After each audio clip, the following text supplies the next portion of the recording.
আরেক কাপ চা হবে নাকি? ওই নবাব নন্দিনী সপ্তমীকে বলো না, কি করছে সে সকাল থেকে রান্নাঘরে? কি আবার করবে?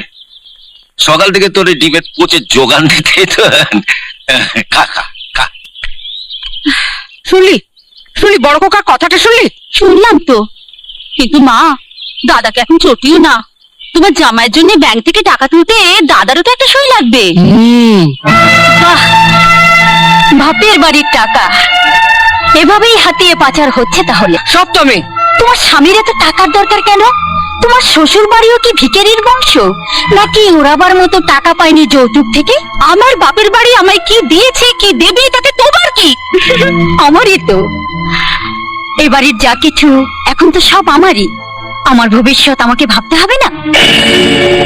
শ্বশুর বাড়ি ছেড়ে তুমি যেখানে পড়ে আছো, এখন তোমার শাশুড়ির গা হাত পা কে টিপে দিচ্ছে? সব তুমি। দাদা আর এক কাপ চা চেয়ে গেছে, এটা দাদাকে দিয়ে এসো। আর হ্যাঁ, গ্যাস ফুরিয়ে গেছে, আজ উনুনেই রান্না করতে হবে। দাদাকে চাটা দিয়ে কয়লাটা ভেঙে দিও। আমি কয়লা ভাঙবো?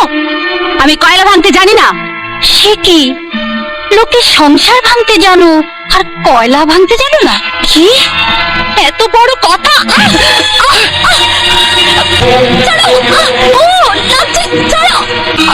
ওরে বাবারে, কি ডাকাত পৌরে বাবা! ও বড় খোকা, বড় খোকা!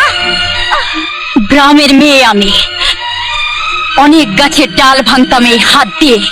তোমার হাতটা সেই ডালের কাছে খুবই থুমকো।